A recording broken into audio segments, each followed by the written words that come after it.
इच्छा, क्या ये सारे दुखों की जड़ है या फिर जीने की असली वजह? इसी बात पर इच्छा को लेकर एक बड़ी दिलचस्प कहानी से शुरुआत की गई है। एक नौजवान है जो दावा करता है कि उसने सब कुछ त्याग दिया है, सारी इच्छाएं खत्म कर दी हैं और वो हिमालय जा रहा है। अच्छा। रास्ते में उसे एक सज्जन मिलते हैं जो देखते हैं कि उसके पास ऊनी कपड़ों की 2 भारी गठरियां हैं। तो वो पूछते हैं, भाई जब सब कुछ त्याग ही दिया है तो ये बोझ क्यों ढो रहे हो? नौजवान जवाब देता है, सुना है हिमालय में ठंड बहुत होती है तो ठंड से बचने के लिए कुछ ऊनी कपड़े रख लिए हैं। ये कहानी सीधे मुद्दे की बात करती है। बिल्कुल। इच्छा का त्याग करना लगभग असंभव है क्योंकि ये अप्राकृतिक है। लेख में साफ लिखा है कि इच्छा को त्यागना मूर्खता है। मूर्खता? हाँ, इच्छा तो जीवन का मूल है। हम जो सांस लेते हैं वो क्या है? वो जीने की इच्छा का ही तो सबूत है। सही बात है। हमारे शरीर की हर कोशिका, हर सेल जीने की इच्छा से भरी हुई है। अगर कोई रोगाणु शरीर में घुस जाए तो लाखों कोशिकाएं मिलकर उस पर हमला बोल देती हैं। क्यों? क्योंकि ब्रह्मांड ने उन्हें जीने की इच्छा दी है। हाँ, ये तो सोचने वाली बात है। मतलब इच्छाओं से भागने की कोशिश भी, वो भी तो अपने आप में एक इच्छा ही हुई। बिल्कुल। लेख में ये लाइन है कि इच्छाओं को तजने की इच्छा भी मूल रूप में एक इच्छा ही तो है। तो फिर इसका समाधान क्या है? अगर हम इससे छुटकारा नहीं पा सकते तो करें क्या? यही सबसे बड़ा सवाल है। और लेख के अनुसार तथाकथित गुरु अक्सर इच्छाओं को खत्म करने की बात ही नहीं करते हैं। अच्छा। वे बस उन्हें एक जगह से दूसरी जगह, आप कह सकते हैं, लगाने की सलाह देते हैं। जैसे वो कहते हैं, पैसे की इच्छा छोड़कर भगवान की इच्छा करो, या संसारिक सुख भोगने की इच्छा छोड़कर स्वर्ग पाने की इच्छा करो। ये असल में कोई समाधान तो नहीं है। ये तो बस एक जानी पहचानी इच्छा को एक अनजानी काल्पनिक इच्छा से बदलना हुआ। आप इच्छा को खत्म नहीं कर रहे, सिर्फ उसका रूप बदल रहे हैं। और हम अक्सर सलाह का मतलब भी गलत समझ लेते हैं, बिल्कुल वैसे ही जैसे हम खुशी का मतलब समझते हैं। जी। चिनकरन पिल्ले की एक बड़ी मजेदार कहानी है। उनकी बाईपास सर्जरी हुई थी और डॉक्टर ने उन्हें लंबी दूरी की यात्रा करने से साफ मना किया था। ओके। तो उन्होंने क्या किया? वो ट्रेन में बैठ गए और हर स्टेशन पर उतरते और फिर चढ़ जाते। हर स्टेशन पे? हाँ। जब किसी ने हैरान होकर पूछा कि वो ऐसा क्यों कर रहे हैं, तो उन्होंने जवाब दिया, डॉक्टर ने लंबी यात्रा से मना किया है, इसलिए मैं इस एक लंबी यात्रा को कई छोटी छोटी यात्राओं में बदल रहा हूं। ये कहानी बहुत कुछ कहती है। हम भी खुशी के साथ कुछ ऐसा ही तो करते हैं। बिल्कुल। हम खुशी को हमेशा भविष्य की किसी घटना से जोड़ देते हैं। जब शादी हो जाएगी तब खुशी मिलेगी। हाँ। या जब बच्चे हो जाएंगे तब जीवन पूर्ण होगा। या जब बैंक में 1 करोड़ रुपए आ जाएंगे तब हम खुश रहेंगे। लेकिन होता क्या है? होता यह है कि वो चीजें मिल जाती हैं और उनके साथ नई चिंताएं आ जाती हैं। बिल्कुल। करोड़ रुपए मिलते ही ये डर सताने लगता है कि कहीं कोई लूट ना ले, कहीं इनकम टैक्स का छापा ना पड़ जाए। जिस खुशी के लिए ये सब मांगा था वो तो मिलती ही नहीं। शंकरन पिल्लई की एक और कहानी है जो इस बात को और भी गहरे तरीके से समझाती है। अच्छा? उन्हें फौज में 2 नंबर छोटे जूते मिल गए। वो दिन भर दर्द में कराते रहते थे। उनके एक साथी ने परेशान होकर कहा, तुम अधिकारियों से शिकायत करके जूते बदलवा क्यों नहीं लेते? तो पिल्ले की जो जवाब दिया वो कमाल का था। क्या कहा उन्होंने? उन्होंने कहा, फौज में सुबह से रात तक इतनी मेहनत और मुश्किल काम होते हैं कि कोई खुशी नहीं मिलती। बस रात में जब इन तंग जूतों को उतारता हूं तो जो आनंद मिलता है वही मेरी दिन भर की अकेली खुशी है। तुम उसे भी मुझसे छीनना चाहते हो? ये सिर्फ जूतों की कहानी नहीं है, ये आज के हसल कल्चर का एकदम सटीक चित्रण है। हाँ बिल्कुल। लोग हफ्ते के 5 दिन एक तनाव भरी नौकरी में खुद को निचोड़ देते हैं, सिर्फ शुक्रवार शाम की राहत को खुशी मानने के लिए। सही बात है। वे असल में खुशी नहीं, सिर्फ दर्द से एक छोटा सा ब्रेक खरीद रहे हैं। कई लोग खुद को जानबूझकर तकलीफ देते हैं और फिर उस तकलीफ के खत्म होने को ही खुशी मान लेते हैं। हमारी मूल इच्छा खुशी से जीना है, लेकिन हम जिन चीजों को खुशी का माध्यम समझते हैं वे अक्सर हमें खुशी देती ही नहीं। ये हासिल कल्चर वाली ये बात तो बहुत सही कही। हम खुद को तकलीफ देते हैं ये सोचकर कि बाद में आराम मिलेगा।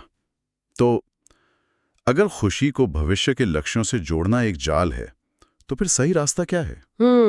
दिलचस्प बात यह है कि लेख हमें इंसानी दुनिया से बाहर देखने का सुझाव देता है, प्रकृति की ओर। जी। जैसे एक नारियल का पेड़। बिल्कुल। नारियल का पेड़ ये नहीं सोचता कि उसे पानी मिलेगा या नहीं, या उसके फल कौन खाएगा। वो बस अपनी प्रकृति के अनुसार अपनी पूरी क्षमता से नारियल पैदा करता है। लेकिन इंसान क्या करता है? वो पहले फल चुनता है, जैसे मुझे बिल गेट्स जैसा बनना है, और फिर अपनी प्रकृति के विरुद्ध जाकर खुद को तकलीफ देकर उसे पाने की कोशिश करता है। और नतीजा जीवन नरक बन जाता है। लेख का सुझाव यह है कि पहले अपनी प्रकृति को पहचानो, उसे सींचो और फिर देखो कि उससे कौन सा बेहतरीन फल निकलता है। इसी से जुड़ा एक और विचार है खुदगर्ज होने का। लेकिन खुदगर्ज होना तो मतलब आमतौर पर एक बुरी बात मानी जाती है। हाँ, लेकिन यहाँ पर उस शब्द को एक नया मतलब दिया गया है। अच्छा। लेख कहता है कि छोटी छोटी खुदगर्जी, जैसे ये घर मेरा है, ये कमीज मेरी है, छोड़कर एक विराट स्वार्थ अपनाओ। विराट स्वार्थ? हाँ, ये सोचो कि यह देश मेरा है, ये पूरा संसार मेरा है। जब कोई इंसान इस भावना से भर जाता है कि ये पूरी दुनिया ही मेरी है, तो उसका हर काम प्रेम और समर्पण से होता है। तब आप डॉक्टर हो या सब्जी बेचने वाले, आपका काम बेहतरीन होगा, क्योंकि आप वो काम अपने लोगों के लिए, अपने संसार के लिए कर रहे हैं। लेकिन आपकी ताकत का भी कोई मोल नहीं है अगर आसपास के लोग आपको खुशी से ना अपनाएं। बिल्कुल। एक कहानी है जिसमें जंगल का राजा शेर हर जानवर से अपनी ताकत की पुष्टि चाहता है। वो खरगोश से पूछता है, जंगल का राजा कौन? खरगोश डरकर कहता है, आप महाराज। लोमड़ी भी यही जवाब देती है। लेकिन जब वो एक हाथी से यही सवाल पूछता है तो हाथी उसे अपनी सूंड में लपेटकर जमीन पर पटक देता है। दर्द से कराते हुए शेर कहता है, तुम मुंह से भी तो जवाब दे सकते थे। हाथी कहता है, इसलिए किया ताकि आगे तुम्हारे मन में कोई शक न रहे। इसका सार यही है कि असली ताकत दूसरों को झुकाने में नहीं, बल्कि उनके द्वारा स्वीकार किए जाने में है। सही बात है। और सिर्फ अपनी प्रकृति के हिसाब से चलना ही काफी नहीं है। हमें रास्ते में आने वाली चुनौतियों को भी सही नजरिए से देखना होगा। लेख में एक बहुत ही शक्तिशाली विचार दिया गया है कि समस्याएं अभिशाप नहीं बल्कि वरदान है। वरदान कैसे? इसके लिए एक किसान की बहुत अच्छी कहानी बताई गई है जी। एक किसान भगवान से हमेशा शिकायत करता था कि वो गलत समय पर बारिश, हवा और धूप भेजते हैं, जिससे उसकी फसल खराब हो जाती है। तंग आकर भगवान ने उसे इन सब चीजों पर नियंत्रण दे दिया। किसान तो बहुत खुश हुआ होगा। बहुत खुश हुआ। उसने अपनी फसल के लिए सब कुछ एकदम परफेक्ट रखा। सही समय पर बारिश, जरूरत के हिसाब से धूप और हल्की हल्की हवा। तो फसल तो बहुत अच्छी हुई होगी। फसल हरी भरी और लहलहाती हुई दिखी। खेत बहुत सुंदर लग रहा था। लेकिन जब फसल काटने का समय आया तो उसने देखा कि बालियों के अंदर दाने ही नहीं थे। दाने नहीं थे? पर ऐसा कैसे हुआ? जब वो हैरान होकर भगवान से पूछता है तो भगवान समझाते हैं। क्या? वो कहते हैं, जब प्रकृति मेरे नियंत्रण में थी तो तेज हवाएं चलती थीं, जिससे पौधों को जमीन में अपनी जड़ें मजबूती से पकड़ने के लिए संघर्ष करना पड़ता था। अच्छा। जब सूखा पड़ता था तो पानी की तलाश में उनकी जड़ें दूर दूर तक फैलती थीं। तुमने उनके लिए सब कुछ आसान कर दिया। उन्होंने कोई संघर्ष ही नहीं किया तो वो सुस्त हो गए और दाने पैदा करना ही भूल गए। वाह, मतलब चुनौतियां ही हमें अंदर से मजबूत और पूर्ण बनाती हैं। ये कहानी तो कमाल की है। और ये सिर्फ खेती के बारे में नहीं है, ये तो परवरिश पर भी लागू होती है। बिल्कुल। आजकल जिसे हेलीकॉप्टर पेरेंटिंग कहते हैं, जहां बच्चों को हर मुश्किल से बचाया जाता है, शायद ये उन्हें अंदर से खोखला ही कर रहा है। हाँ, और सफलता को लेकर भी हमारी सोच में कुछ ऐसी ही गड़बड़ है। जैन दर्शन की एक बात है कि लक्ष्य पर एक आंख गड़ा देने से आदमी आधा अंधा हो जाता है। सफलता का मंत्र रटने से तनाव बढ़ता है। काम पर पूरा ध्यान होना चाहिए, परिणाम पर नहीं। आप मुझे देश का सर्वश्रेष्ठ वीर बना सकते हैं? गुरु कहते हैं, हाँ, लेकिन 10 साल लगेंगे। 10 साल? शिष्य बेचैन होकर कहता है, मैं दोगुनी मेहनत करने को तैयार हूं, मुझे 5 साल में सीखना है। गुरु शांति से जवाब देते हैं, तब तो 20 साल लगेंगे। उल्टा हो गया। शिष्य और घबरा कर कहता है, अगर जरूरत पड़ी तो मैं दिन रात एक कर दूंगा, चौगुनी मेहनत करूंगा। गुरु कहते हैं, तो फिर 40 साल लग जाएंगे। ये सुनने में बहुत उल्टा लगता है। मतलब हमें तो बचपन से सिखाया जाता है कि कड़ी मेहनत ही सफलता की कुंजी है।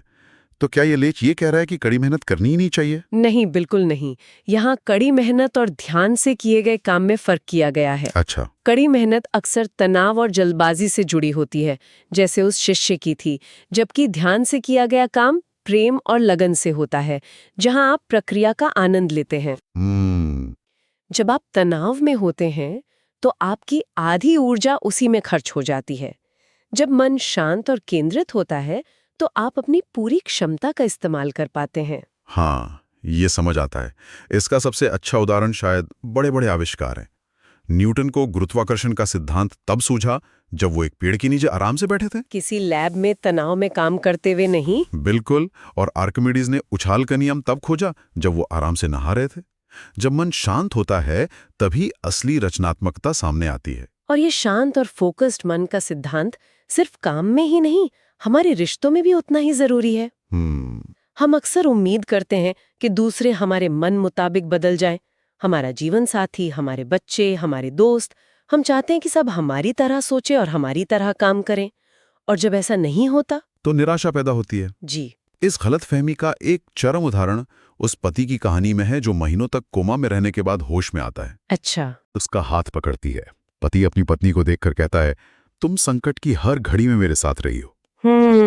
जब मेरी नौकरी गई तो मेरे साथ थी, जब मेरा बिजनेस डूबा तुम मेरे साथ थी, जब हमारा घर नीलाम हुआ तब भी तुम साथ थी, और आज इस अस्पताल के बिस्तर पर भी तुम मेरे साथ हो। पता है मेरे मन में क्या ख्याल आ रहा है? पत्नी तो भावुक हो गई होगी। हाँ, वो भावुक होकर पूछती है, क्या?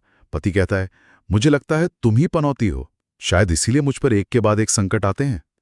ये तो हद ही हो गई। ये तो हादी हो गई। ये कहानी मजेदार तो है, लेकिन ये दिखाती है कि हम अपनी जिम्मेदारियों से बचने और दूसरों पर दोष मारने के लिए कितने अजीबोगरीब तर्क गढ़ सकते हैं। बिल्कुल। और समाधान दूसरों को बदलने की उम्मीद करने में है ही नहीं।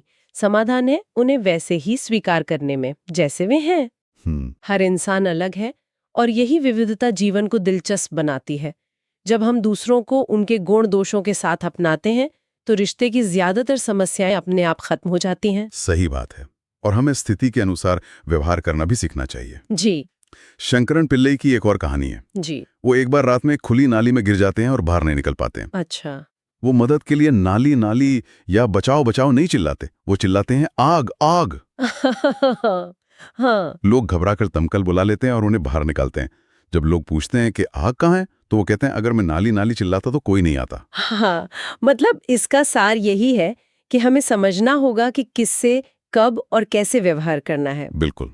तो अगर हम आज की इस पूरी चर्चा को समेटें और उस शुरुआती सवाल पर वापस जाएं कि हमारी कोशिशें हमें खुशी क्यों नहीं देती, तो कुछ मुख्य बातें सामने आती हैं। पहली, इच्छा को त्यागना या दबाना समाधान नहीं है, उसे समझना और सही दिशा देना जरूरी है। सही। दूसरी, खुशी भविष्य में नहीं, वर्तमान के कामों में है, उसे बाहरी चीजों या नतीजों से नहीं जोड़ा जाना चाहिए। और तीसरी बात, अपनी प्रकृति को पहचानकर प्रेम और पूरी लगन से काम करने से ही असली संतुष्टि और सफलता मिलती है, न कि तनाव और परिणाम की चिंता से। जी। समस्याएं दुश्मन नहीं बल्कि शिक्षक हैं जो हमें मजबूत बनाती हैं, और रिश्तों को निभाने की कला दूसरों को बदलने में नहीं बल्कि उन्हें जैसे हैं वैसे स्वीकार करने और समझने में है। इसी के साथ श्रोताओं के लिए एक अंतिम विचार छोड़ते हैं। इस लेख में ज्योतिष और अंक शास्त्र जैसी चीजों पर अपनी असफलता का दोष मढ़ने की आलोचना की गई है और जिम्मेदारी लेने पर जोर दिया गया है। तो सोचने वाली बात यह है कि हम अपने जीवन के किन क्षेत्रों में अपनी सफलता या असफलता की जिम्मेदारी बाहरी ताकतों जैसे ग्रह, अंक, किस्मत या दूसरे लोग पर डाल रहे हैं। और क्या होगा अगर हम वो पूरी जिम्मेदारी खुद अपने हाथों में